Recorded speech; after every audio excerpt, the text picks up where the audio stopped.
Vamos começar então com algumas informações a respeito deste livro que se encontra no Antigo Testamento. Ele é considerado um dos profetas menores por causa do tamanho do livro, não é?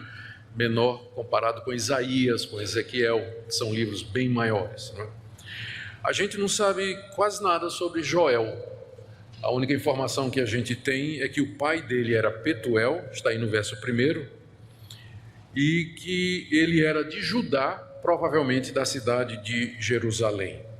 Ele não era nem sacerdote, talvez nem ancião, porque ele se dirige a esses grupos, exorta esses grupos, mas Deus o levantou como profeta. Diz aí o verso 1, palavra do Senhor que foi dirigida a Joel, filho de Petuel. Então o livro foi escrito provavelmente por Joel, onde ele registra as palavras que Deus lhe deu para serem dirigidas ao povo de Jerusalém, no reino do sul, no reino de Judá. A gente não sabe ao certo qual foi a época em que isso aconteceu. Conseguimos datar o livro do profeta Isaías, por exemplo, com mais facilidade, mas os estudiosos não têm muita certeza da época em que Joel profetizou. Pode ter sido antes do cativeiro da Babilônia ou pode ter sido depois. Nós aqui vamos seguir a maioria dos estudiosos que entende que Joel profetiza depois que o povo de Deus esteve no cativeiro 70 anos, voltou para a terra prometida, o templo foi reconstruído, a nação foi restaurada e o serviço religioso, o culto a Deus era feito no templo. Tudo funcionava aparentemente bem, mas havia uma preocupação, há uma preocupação de Joel aqui no livro, que os judeus aparentemente não temiam a Deus de coração. Havia muita religiosidade, muito formalismo. As pessoas iam ao culto, traziam suas ofertas, prestavam todos os atos religiosos, mas o coração delas não era de Deus. E o reino de Judá naquela época estava passando por uma crise financeira terrível. Acho que foi por isso também que eu escolhi esse livro, me lembro agora. Então, Judá estava passando por uma grande dificuldade, vinda ou oriunda de dois fatores. Primeiro, uma terrível praga de gafanhoto. Os gafanhotos haviam invadido o reino do sul, e particularmente aquela região de Judá e Jerusalém, e ao mesmo tempo parece que uma grande seca havia se instalado já durante alguns anos na terra, provocando incêndios e graves problemas financeiros. Num país que dependia da agricultura, como era a nação de Israel e boa parte dos países daquela época, isso era um transtorno muito grande. Faltava alimento, faltavam recursos e prejudicava o trabalho no templo, porque parte ou grande parte da religião do Antigo Testamento consistia em trazer ofertas a Deus, oferta de cereais, alimentos, sacrifício de animais, e isso estava faltando por causa da seca, da praga de gafanhotos e esses fatores todos. Joel, então, ele interpreta aquela praga que estava vindo sobre a nação, bem como a seca, como um juízo de Deus contra o seu próprio povo, porque o povo não estava servindo a Deus de todo o coração, embora tivesse muita religiosidade externa. Mas o coração do povo não estava com Deus de verdade. Então Joel olha para aquelas circunstâncias, aquelas calamidades, como sendo um juízo de Deus. E ele vai mais adiante, ele vê aquela invasão de gafanhotos, aqueles desastres, aquelas calamidades, como sendo um prenúncio ou um prelúdio do dia do juízo final, quando Deus virá a esse mundo para julgar os ímpios, para trazer justiça e juízo contra os seus inimigos e instalar o seu reino de maneira final. Ou seja, aqui no livro, Joel está vendo duas coisas. Ele está vendo o momento presente, que é a devastação causada pelos gafanhotos e pela seca, e ele está vendo também o futuro, e ele mistura as duas coisas. Isso era muito comum nos profetas.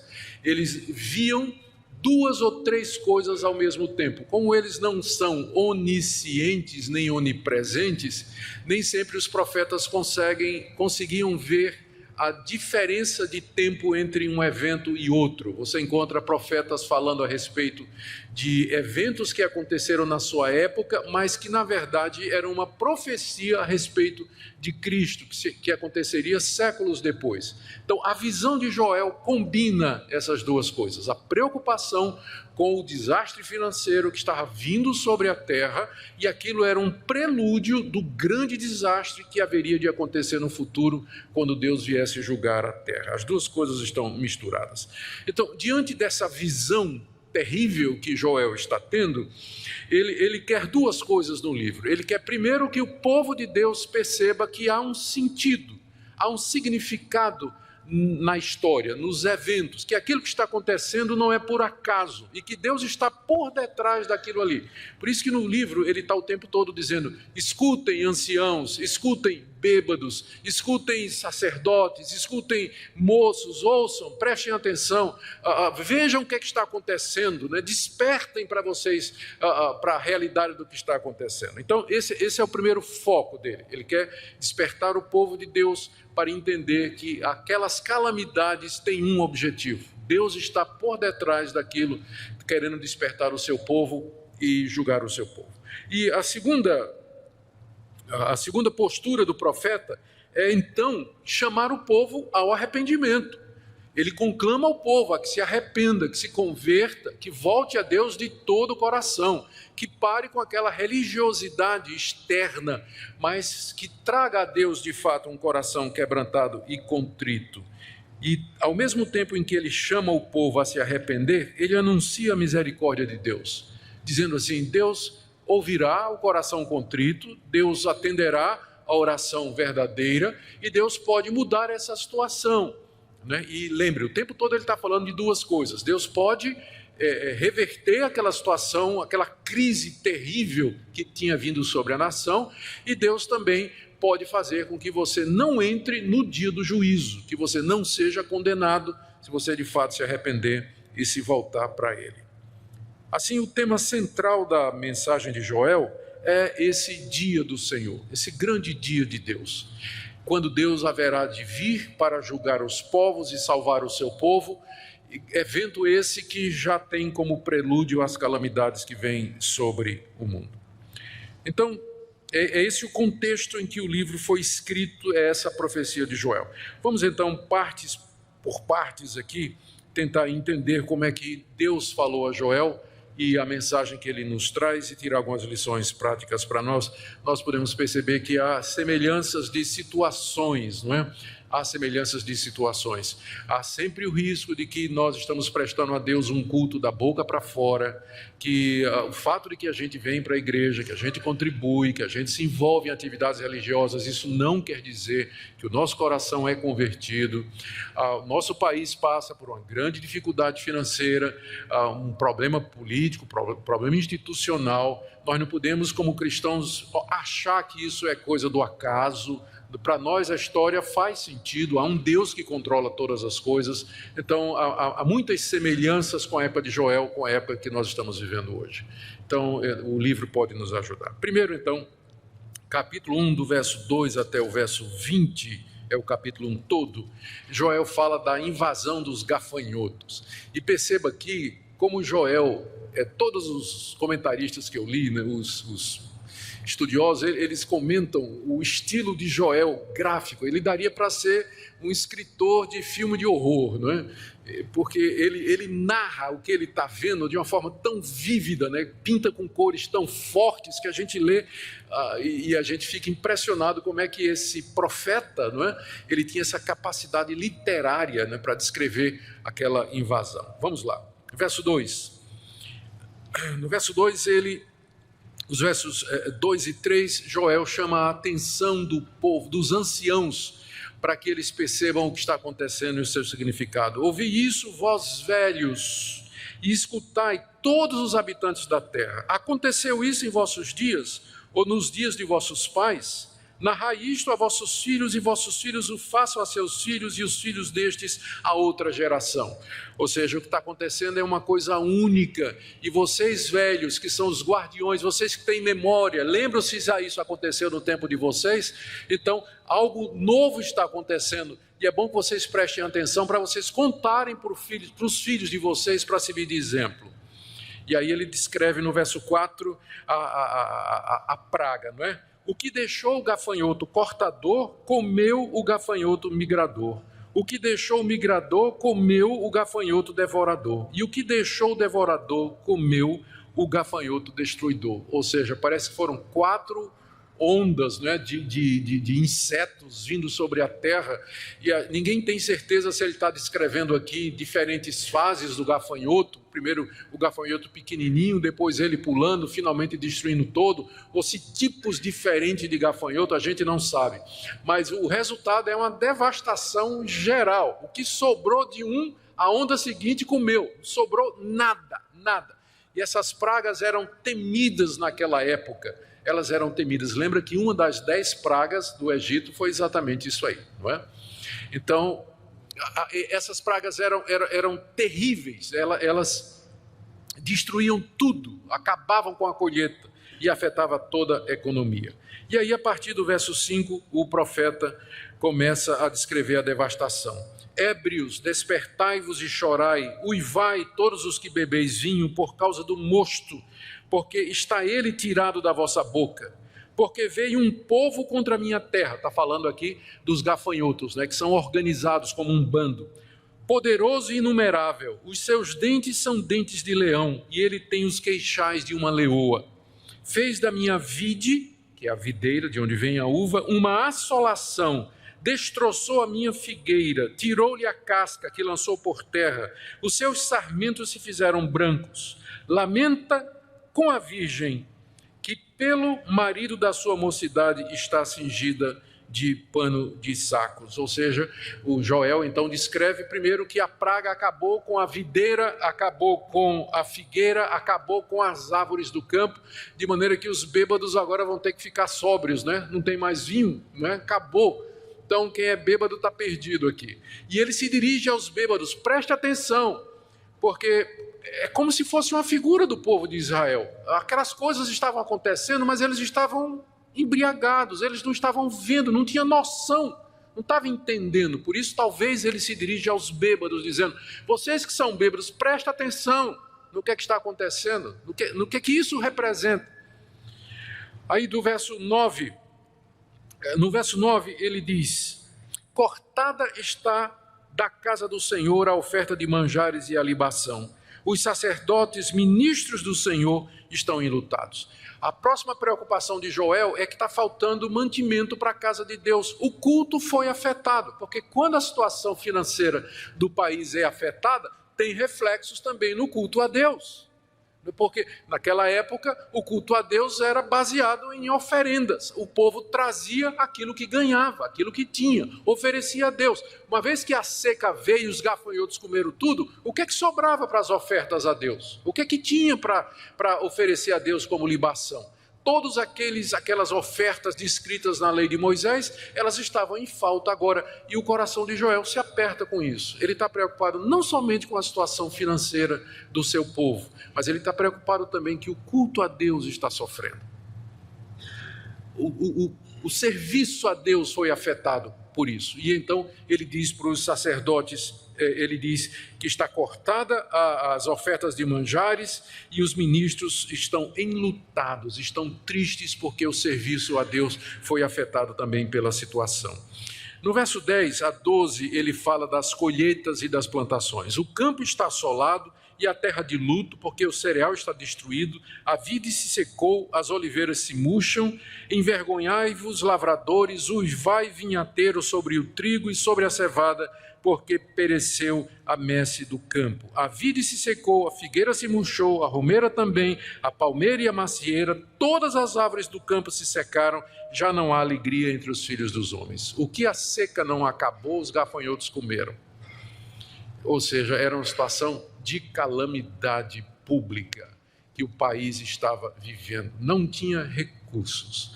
A fome estava chegando, a situação era crítica e o profeta está descrevendo a situação, querendo que o povo perceba que a mão de Deus estava por detrás. Tanto é que a partir do verso 13, ele agora se dirige aos pastores do povo de Deus, aos sacerdotes, aos ministros de Deus, e faz um clamor, dirige um apelo para que eles iniciem uma busca a Deus, do verso 13 a 15. Cingivos de pano e lamentai, sacerdotes, uivai, ministros do altar, vinde, ministros do meu Deus, passai a noite vestidos de panos de saco, porque da casa do vosso Deus foi cortada a oferta de manjares e a libação.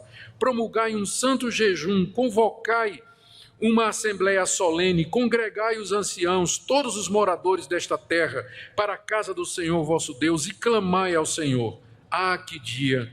Porque o dia do Senhor está perto, e vem como assolação do Todo-Poderoso. O profeta agora, da parte de Deus, se dirige aos sacerdotes, que eram responsáveis pelo culto a Deus, e faz um apelo para que eles, primeiro, eles uivem, não é? Eles clamem a Deus.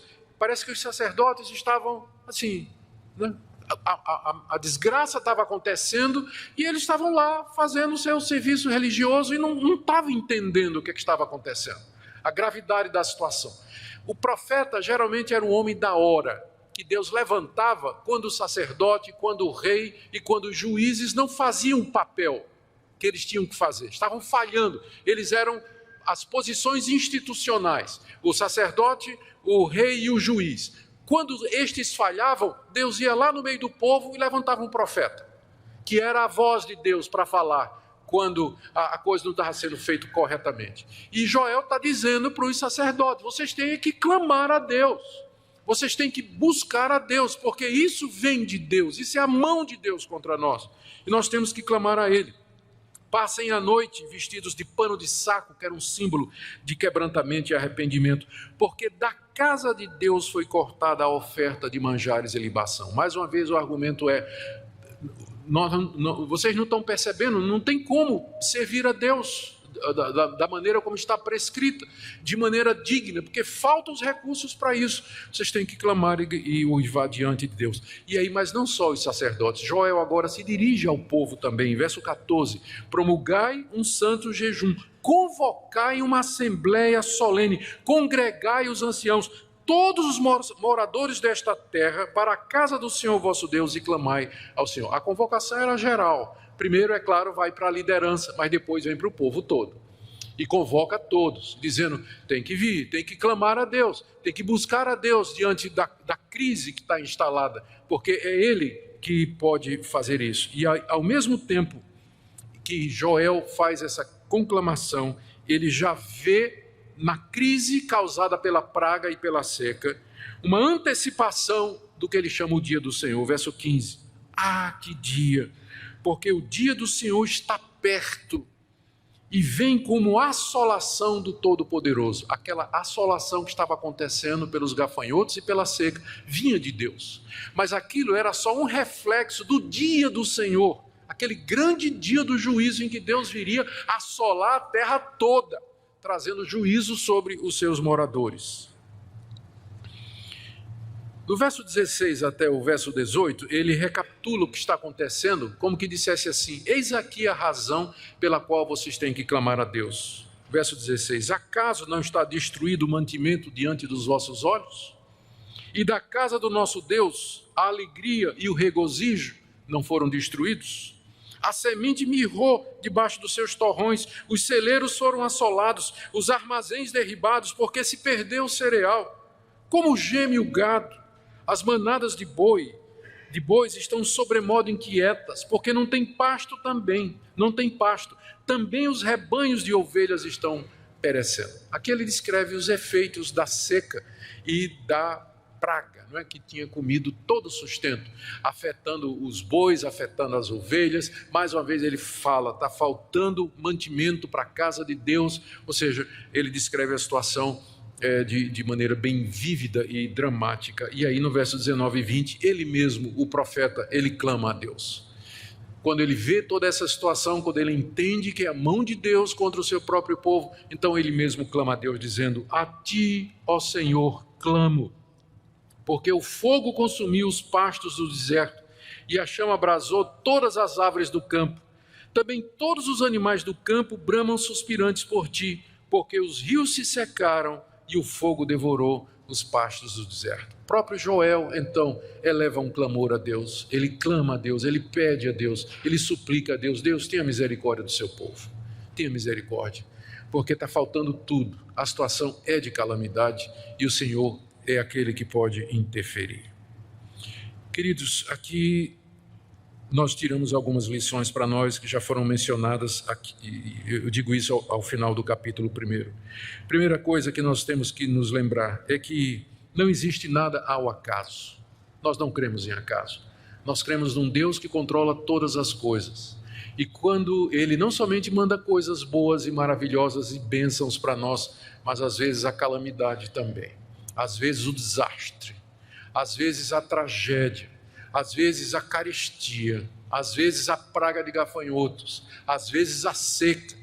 E o alvo de Deus com tudo isso é nos despertar, como o profeta está querendo fazer, dizendo: olhem, olha o que é que está acontecendo. Esse é um momento de convocação, de vocês buscarem a Deus. Deus permite que estas coisas aconteçam para nos despertar da nossa religião formal, da nossa religiosidade que é externa, do esfriamento do nosso coração, da negligência espiritual e da acomodação na qual nós com frequência nos vemos. Ele faz isso, é a única maneira que ele tem de nos sacudir, para que nós entendamos que o nosso mundo, o nosso reino e o nosso destino não é aqui, mas nós caminhamos para um novo céu e a nova terra onde habita a justiça. Por isso Deus nos mostra como as bênçãos materiais, como o sustento, como as nossas posses, elas não são nada. De repente vem uma praga de gafanhoto, né? Que eu não vou dizer para mim o que é que representa hoje em dia, e acaba com tudo. Acaba com tudo. E aquilo que você construiu sua vida toda, de repente você não tem mais. Por que Deus faz isso? Por que Deus permite que isso aconteça? Para que nós percebamos quão frágil é a nossa vida. E como os nossos confortos materiais, eles são vulneráveis, eles se acabam. De repente, por uma guinada da história, você tem hoje, amanhã você não tem. Por isso que nossa confiança tem que estar em Deus. Por isso o profeta clama: busquem a Deus, clamem a Deus, Ele é a nossa esperança. Segunda lição que eu queria tirar aqui é a preocupação de Joel com o culto a Deus. Ele está preocupado não somente com o sustento e com o feijão e arroz no prato do pobre, que estava faltando, mas ele está preocupado com o culto a Deus também. Porque ele considera o serviço a Deus, a igreja, tão importante como qualquer outro aspecto da vida. E nós, com frequência, nos esquecemos disso. A gente costuma ver o nosso relacionamento com Deus e com o povo de Deus como sendo uma coisa assim meio que secundária, não é? Que não é realmente uma prioridade da nossa vida. Mas é muito claro aqui que a preocupação de Deus não é somente com a falta do feijão no prato do pobre, mas é também com a falta de recursos que vai afetar o serviço a Ele, que deve ser prestado constantemente, o serviço a Deus, o culto a Deus. Vamos correr para capítulo 2. Capítulo 2, alguns estudiosos acham que Joel está descrevendo a mesma praga. Mas eu vou seguir aquela linha de interpretação que eu disse no início. Joel está vendo duas coisas. Ele está vendo a invasão dos gafanhotos e a seca, e ele está vendo o juízo final, do qual aquela calamidade era apenas um reflexo e prelúdio. E aqui no capítulo 2, eu vou me atrever aqui a dizer o seguinte: eu quero que você imagine o dia do juízo, fim do mundo, né? O dia do juízo final. Deus vindo como um general à frente de um exército composto de gafanhotos / cavalos / homens, não é? Invadindo, cobrindo toda a terra, destruindo tudo que está na frente e chamando a todos para, diante dele, receberem o julgamento. E ele vem com uma força irresistível, com um poder para o qual não há igual, e diante de quem não pode haver resistência. É o dia do juízo. Deus vem como um general à frente desse grande exército, poderoso, indestrutível, acabando com tudo que está na frente. É isso que Joel está vendo. Ele vê aquela invasão dos gafanhotos e diz, é assim que vai ser no dia do juízo. Então a descrição que ele faz agora é de Deus à frente de um exército de gafanhotos barra cavalos barra homens, vindo para consumir toda a terra e trazer o juízo naquele grande dia. Eu vou ler então do verso 1 até o verso 10, onde Joel nos dá essa descrição, e tenha isso em mente, tá? Ele está falando dessas duas coisas ao mesmo tempo. Tocai a trombeta em Sião. A trombeta, o chofar, não era? Era tocado em época de guerra, era para despertar o povo, né? Alertar o povo de um perigo iminente. Tocai a trombeta em Sião, Sião é Jerusalém. E dai voz de rebate no meu santo monte. Perturbem-se todos os moradores da terra, porque o dia do Senhor vem, já está próximo.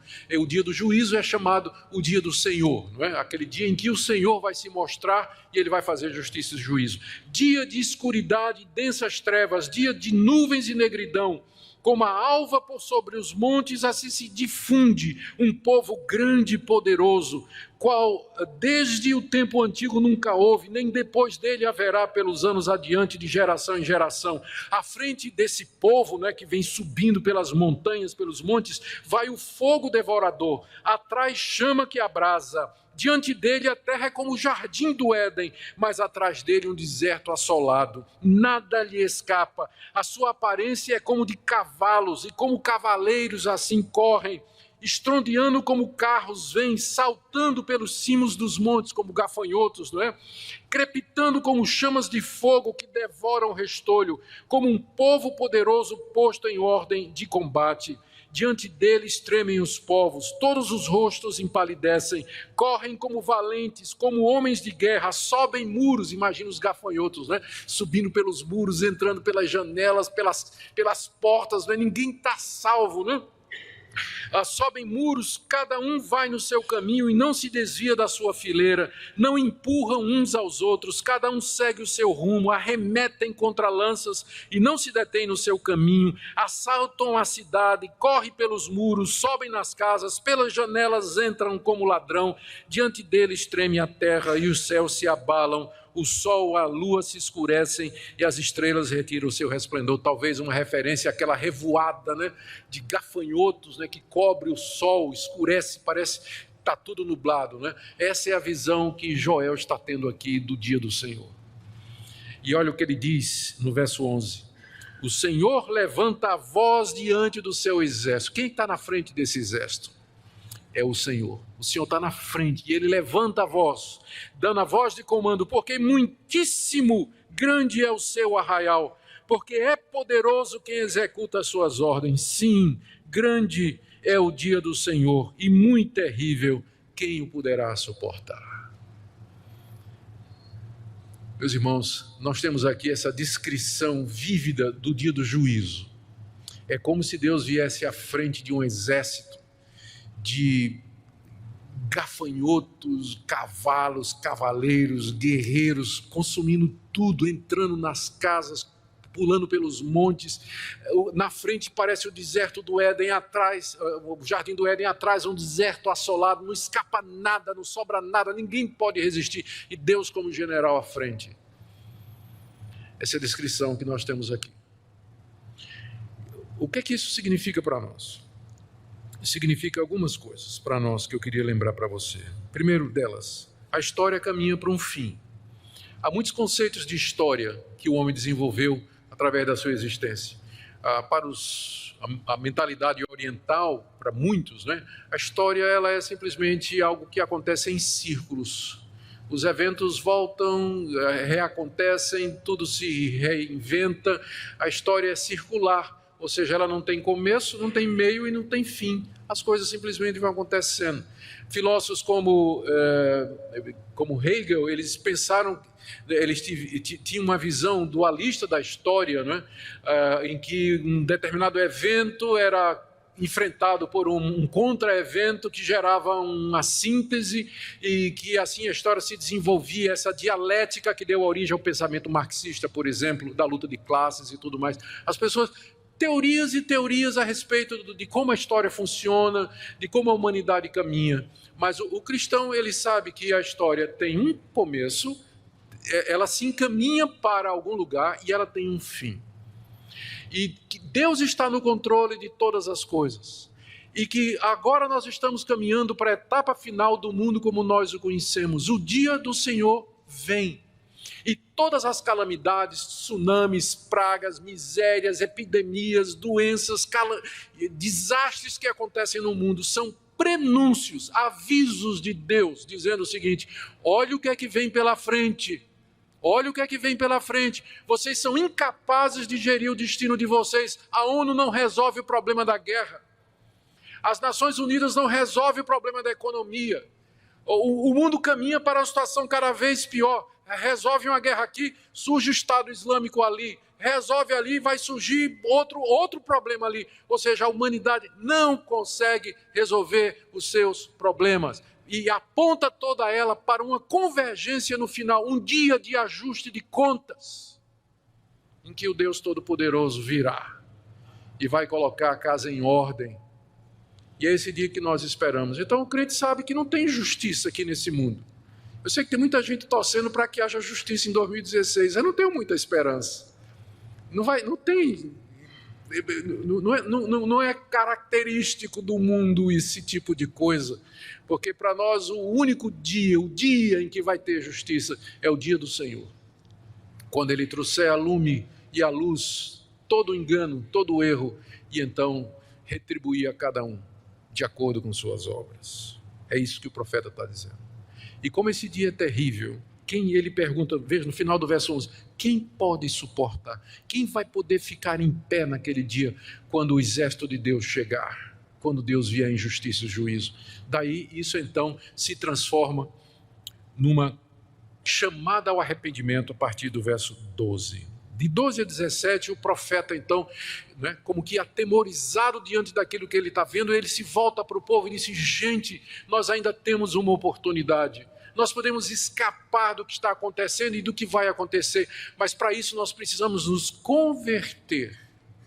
Nós precisamos nos converter. Veja como ele diz, do verso 12 até o verso 17. Ainda assim, ou seja, apesar de que estas coisas vão acontecer, agora mesmo, não espere mais, diz o Senhor, convertei-vos a mim de todo o vosso coração, isso com jejuns, com choro e com pranto. Rasgai o vosso coração e não as vossas vestes, e convertei-vos ao Senhor vosso Deus. A razão é essa: porque Ele é misericordioso e compassivo e tardio em irar-se, grande em benignidade, e se arrepende do mal.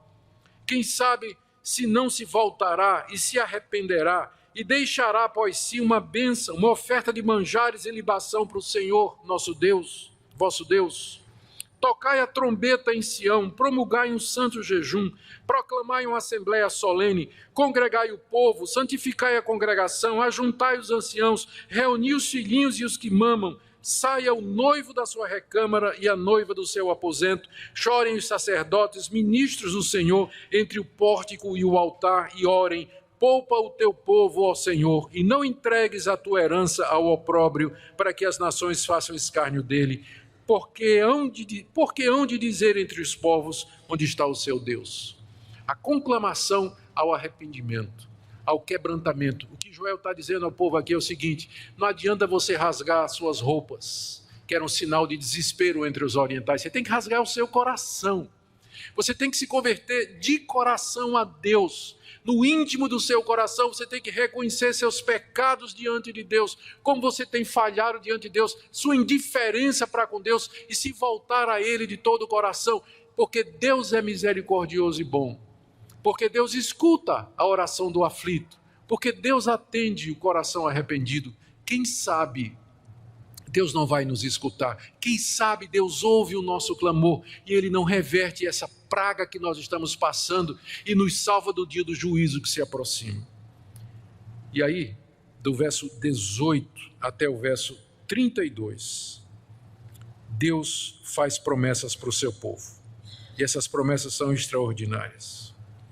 O que nós aprendemos aqui? Como Deus não se agrada de um culto e de um serviço que é da boca para fora.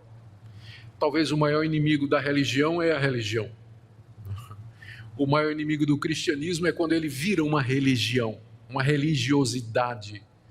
Quando nós entendemos que o nosso relacionamento com Deus consiste simplesmente em fazer atos, ir a lugares, frequentar eventos, fazer contribuições, e nós esquecemos que Deus de fato quer o nosso coração.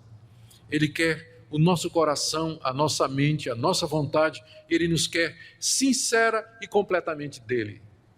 E essa é a razão pela qual Ele permite às vezes que o mal nos chegue, que bata a nossa porta, porque Ele quer de fato que nós nos convertamos a Ele de todo o coração. Que o nosso coração seja rasgado no sentido verdadeiro de arrependimento e de penitência diante dEle. Veja as promessas que Deus faz para o seu povo arrependido, do verso 18 a 32. Primeiro, Deus diz que se o povo se arrepender, Ele vai restituir o prejuízo causado pela praga. Veja do verso 18 a 27. Então o Senhor se mostrou zeloso da sua terra, compadeceu-se do seu povo, e respondendo lhe disse: eis que vos envio cereal, vinho, óleo, e dele sereis fartos, e vos não entregarei mais ao opróbrio entre as nações. Mas o exército que vem do norte eu removerei para longe de vós, lançá-lo-ei numa terra seca e deserta, lançarei a sua vanguarda para o mar oriental, sua retaguarda para o mar ocidental, subirá o seu mau cheiro e subirá a sua podridão, porque agiu poderosamente. Talvez uma referência ao enxame de gafanhotos, né? Que Deus ia mandar o vento que ia levar embora o gafanhoto, e os gafanhotos iam morrer na praia, e o mau cheiro deles ia contaminar tudo, né?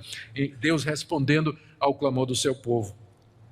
Verso 21, não temas, ó terra, regozija-te e alegra-te, porque o Senhor faz grandes coisas. Veja aqui o tom do profeta, né, anunciando o prazer de Deus em salvar o seu povo quando o seu povo se arrepende. Não temais, animais do campo, porque os pastos do deserto reverdecerão, porque o arvoredo dará o seu fruto, a figueira e a vide produzirão com vigor. Alegrai-vos, pois, filhos de Sião, regozijai-vos no Senhor vosso Deus, porque Ele vos dará em justa medida a chuva, fará descer como outrora a chuva temporânea serôdia, as eiras se encherão de trigo e os lagares transbordarão de vinho e de óleo. E agora atenção com esse versículo aqui, que é muito mal usado. Restituir-vos-ei os anos que foram consumidos pelo gafanhoto migrador, pelo destruidor e pelo cortador, o meu grande exército que enviei contra vós outros.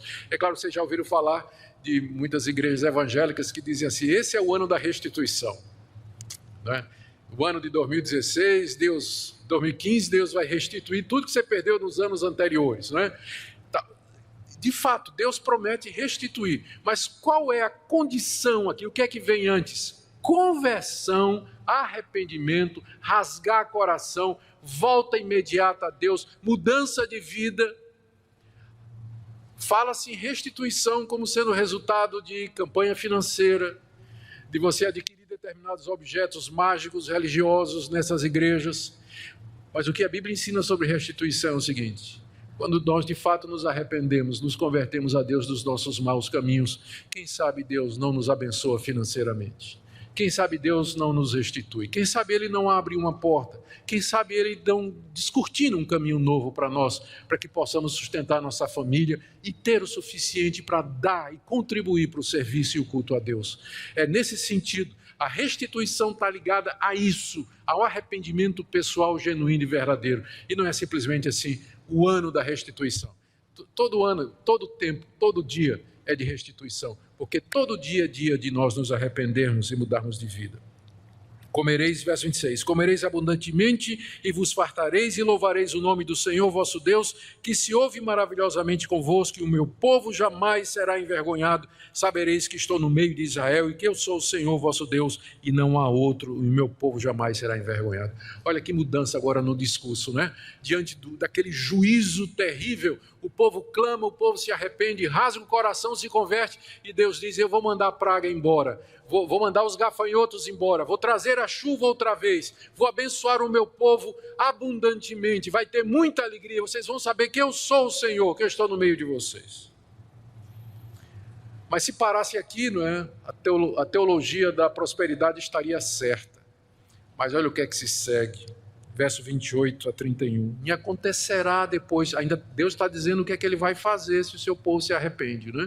Primeiro ele fala da restituição financeira, mas olha a promessa que vem agora. E acontecerá depois que derramarei o meu espírito sobre toda a carne. Vossos filhos e vossas filhas profetizarão, vossos velhos sonharão e vossos jovens terão visões. Até sobre os servos e sobre as servas derramarei o meu espírito naqueles dias. Não só restituição financeira, não só abundância material, mas mais do que isso, Deus promete derramar o seu espírito sobre o seu povo e derramar de uma forma abundante, a ponto de que os jovens terão visões, os velhos sonharão. Quando a gente chegou numa certa idade, a gente mais ou menos para de sonhar, não é? Então, mas agora, né, até os velhos vão sonhar, os jovens terão visão, eles terão um ideal, eles sabem para onde eles querem ir. E a profecia, a palavra de Deus anunciada pelos servos e pelas servas, os jovens, enfim, uma efusão do Espírito, né? Um verter do Espírito Santo sobre o povo de Deus, trazendo essa grande atividade espiritual, essa grande alegria. Então você nota que as duas coisas caminham. Não somente Deus diz que vai abençoá-los financeiramente, mas mais do que isso, Deus vai derramar o seu Espírito Santo sobre o povo. É muito ruim quando a gente busca a Deus só pela primeira parte. Que infelizmente é isso que a teologia da prosperidade ensina. O foco é na bênção material, quando o nosso Deus aqui está dizendo que como parte da sua bênção e da sua resposta a um povo arrependido, ele vai derramar abundantemente do seu Espírito. O Joel está olhando aqui, mais uma vez, ele está vendo duas ou três coisas ao mesmo tempo, como eu disse no começo, não é? Ele está vendo aquela situação que ele está vivendo, da invasão dos gafanhotos, o povo clamando a Deus e a promessa de Deus de restaurar materialmente e espiritualmente o povo, porque o problema do povo era esse, não é? Era um problema espiritual, o povo estava longe de Deus, mas agora o Espírito Santo viria sobre o povo, e ao mesmo tempo Joel está antevendo aquele grande dia do Senhor, que será precedido por esse grande derramado Espírito Santo. E nós temos agora o ponto de vista privilegiado da história. Nós estamos há cerca de 2.500 anos do tempo que Joel escreveu isso, e nós podemos ver como isso se cumpriu no dia de Pentecostes. Naquele dia, lá em Jerusalém, quando Pedro e os demais apóstolos, 120 irmãos, foram batizados com o Espírito Santo desceu sobre eles com grande medida e cumprindo essa promessa, que é um prenúncio então da vinda do dia do Senhor. Antes do dia do Senhor, Deus haveria de derramar o seu Espírito Santo, e ele já fez isso. Hoje nós somos a comunidade, o povo de Deus que experimenta esse derramar do Espírito Santo, o cumprimento dessa promessa que está sobre nós. No verso 30 e 31, mostrarei prodígios no céu e na terra, sangue, fogo e colunas de fumaça, o sol se converterá em trevas e a lua em sangue, antes que venha o grande e terrível dia do Senhor. Joel está vendo tudo junto, não é? O derramar do Espírito e o dia do juízo, aquele dia em que Deus vem para julgar o seu povo, em que sinais haverão no céu e na terra. E aí no verso 32, que promessa maravilhosa. E acontecerá que todo aquele que invocar o nome do Senhor será salvo. Deus está vindo, Deus vem para julgar o mundo, Deus vem para trazer a destruição dos seus inimigos, mas todo aquele que invocar o nome do Senhor será salvo naquele dia do Senhor. Todo aquele que crer no Senhor Jesus Cristo, invocar o nome do Filho de Deus, esse será perdoado dos seus pecados e será poupado por Deus naquele dia. Seus pecados serão apagados, a sua conta será zerada. Essa passagem é citada várias vezes no Novo Testamento pelos apóstolos. O livro do profeta Joel era conhecido por eles.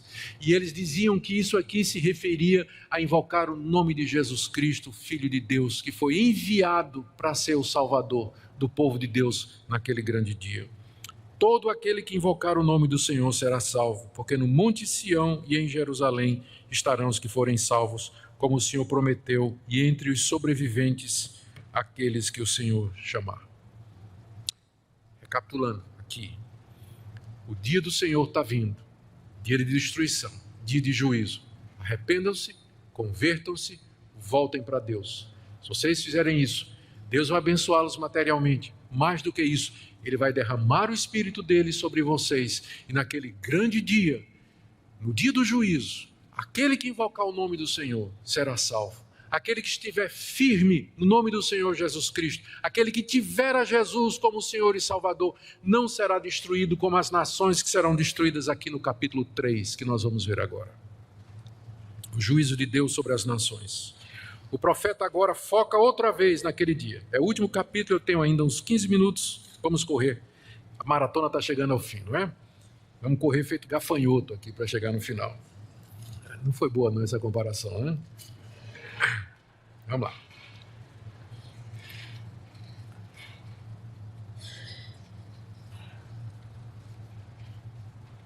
Aqui no capítulo 3, nós temos, então, a descrição daquele dia, quando Deus vai castigar os seus inimigos, quando Ele vier com o seu grande exército.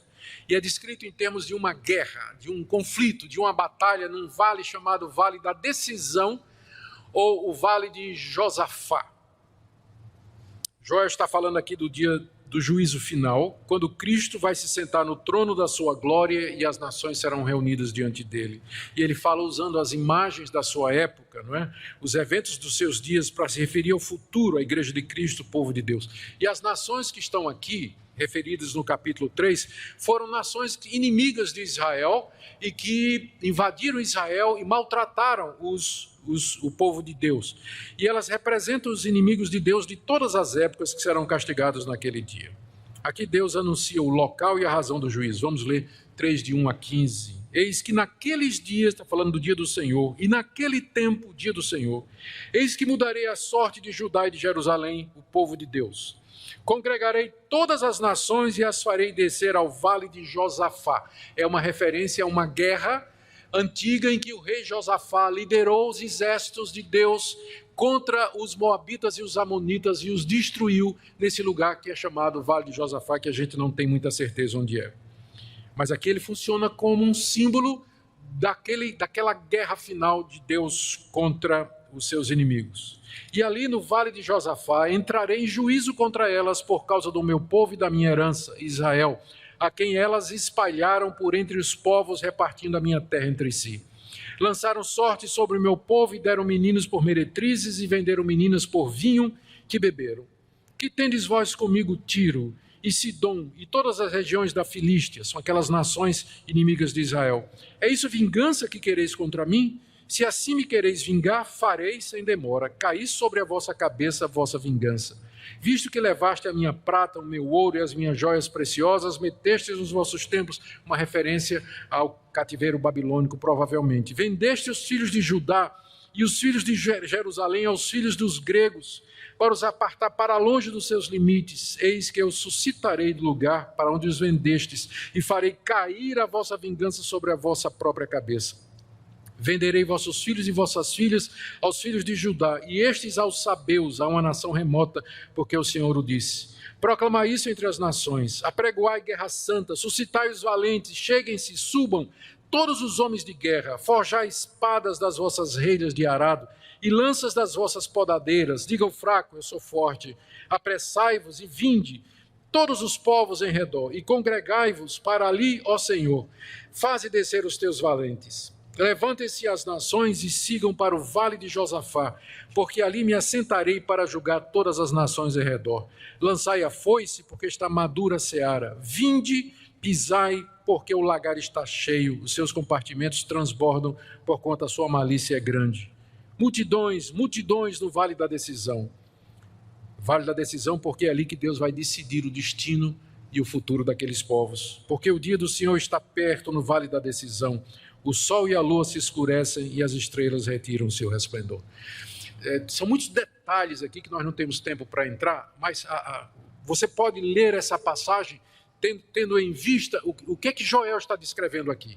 Ele está descrevendo o dia do juízo, em que Deus, à frente daquele exército, que ele já descreveu no capítulo 2, chama as nações e diz: vocês querem ir para a guerra? Vocês querem tomar vingança contra mim? Se revoltam contra mim, Deus? Então vamos marcar a briga. Tá, vamos acertar a briga, vai ser lá no Vale de Josafá. E lá eu vou me sentar e eu vou julgar vocês. e eu vou trazer juízo e justiça contra vocês, e vocês não haverão de resistir.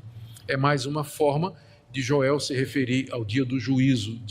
E isso é mencionado no Novo Testamento pelo próprio Jesus, está lá em Mateus 25, quando Jesus diz que quando ele vier na sua glória, ele se assentará no trono da sua glória, as nações serão reunidas diante dele, e ele vai separar o seu povo daqueles que não são seu povo. Aqueles que são seus entrarão para a felicidade eterna, e aos inimigos Jesus vai dizer: apartai-vos de mim, malditos, para o fogo eterno, preparado para o diabo e seus anjos. É isso que Joel está vendo, só que ele vê isso e descreve isso na linguagem dos seus dias, nas figuras do seu dia, e nos traz esse quadro de terror que se aproxima. Mas ao mesmo tempo, 16 e 17, o Senhor brama de Sião, e se fará ouvir de Jerusalém, os céus e a terra tremerão, mas o Senhor será o refúgio do seu povo e fortaleza dos filhos de Israel. Todo aquele que invoca o nome do Senhor será salvo. Deus será o refúgio do seu povo. Naquele mesmo dia em que ele vai sentar no vale da decisão para julgar os povos, ele será o abrigo daquele que confia nele, daquele que se arrependeu. Verso 17, sabereis assim que eu sou o Senhor vosso Deus, que habito em Sião, meu santo monte, e Jerusalém será santa, estranhos não passarão mais por ela. E aqui do verso 18 a 21, ele descreve o estado eterno. O que é que vai acontecer depois do dia do juízo? O final do mundo. A história, o que é que nos aguarda? Há de ser que naquele dia os montes destilarão mosto, e os outeiros manarão leite, e todos os rios de Judá estarão cheios de água, sairá uma fonte da casa do Senhor, e regará o vale de Sitim. Essa passagem aqui é refeita, é redita no livro de Apocalipse, quando João vê o novo céu e a nova terra, vê o rio que sai do trono de Deus, e desse rio, nas margens dele, as plantações, as árvores, toda a fartura que ilustra essas bênçãos materiais e espirituais que haverá para o povo de Deus no novo céu e na nova terra. É isso que Joel está vendo e que no livro de Apocalipse é descrito com muito mais detalhes, né? Lembrando que a revelação é progressiva, né? À medida que a revelação bíblica prossegue, mais detalhes nos são dados. Em contraste, o Egito se tornará uma desolação, Edom se fará um deserto abandonado, por causa da violência que fizeram os filhos de Judá, em cuja terra derramaram sangue inocente. O Egito e Edom, inimigos tradicionais do povo de Deus, aqui representam os ímpios, os inimigos de Deus, que serão lançados para fora desse paraíso, né, da terra restaurada que Deus haverá de fazer para o seu povo. Verso 20, Judá, porém, será habitada para sempre, e Jerusalém de geração em geração. Se refere ao estado eterno, ao novo céu e à nova terra, o povo de Deus para todo sempre. Verso 21, eu expiarei o sangue dos que não foram expiados, porque o Senhor habitará em Sião. Aqui é a causa pela qual nós podemos ficar com Deus para todo sempre. Expiação.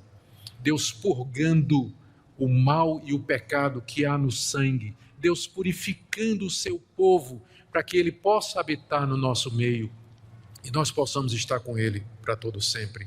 Fim da profecia de Joel. O que é que nós aprendemos aqui, meus irmãos? As lições são tantas, não é? Puxa vida, hoje nós vimos um livro inteiro, né? Eu não sei nem quantas lições a gente pode tirar aqui, mas algumas podem me vir à cabeça agora. Primeira, Deus é o mesmo Deus. É o nosso Senhor, é o nosso Deus a quem nós adoramos e servimos. O Deus de Joel é o nosso Deus, ele não muda.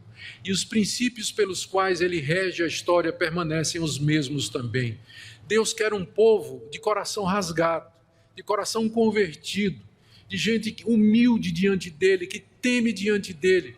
Deus quer um povo que invoque o seu nome, que saiba que a salvação é pela graça e pela misericórdia de Deus. Deus deseja nos purificar, purgar o mal que habita em nós, e ele já fez isso em Cristo Jesus, que na cruz do Calvário morreu e pagou a nossa culpa, para que naquele dia do juízo você não tenha que ser destruído e atormentado com justiça pelos seus pecados. Por isso eu só posso terminar esse estudo com esse apelo para nós. A palavra de Deus é muito clara, Deus conhece os corações. Estamos vivendo uma época difícil no nosso país, que promete ser mais difícil ainda. Deus Quem está no controle da história é Deus, nunca esqueça disso. É Deus que manda no Brasil. É Deus que manda no Brasil. Então, Ele está permitindo estas coisas para mexer com o seu povo, para o seu povo começar a refletir sobre determinadas questões, apego a bens materiais, disposição de renúncia, o amor ao culto a Deus, o meu envolvimento com o serviço a Deus e tantas outras lições que o sofrimento e as perspectivas negativas sempre trazem para nós. A nossa atitude, a nossa resposta ao livro de Joel é dizer: Senhor, nós estamos diante de Ti, estamos prontos para Te servir, nós queremos viver para a Tua glória, que Teu Espírito Santo venha sobre nós, que Ele nos encha, que nós estejamos prontos para aquele grande dia, o dia do Senhor, e que nós anunciemos a todas as pessoas que esse dia vem, e que esse dia está próximo, aos nossos familiares, aos nossos amigos, aqueles que são nossos companheiros de trabalho, colegas de universidade, na escola, em todo lugar, que eles se preparem, porque o dia do Senhor vem, e quem poderá subsistir diante dele? Deus tenha misericórdia de nós, queridos, e nos ajude para vivermos para a sua glória. Amém.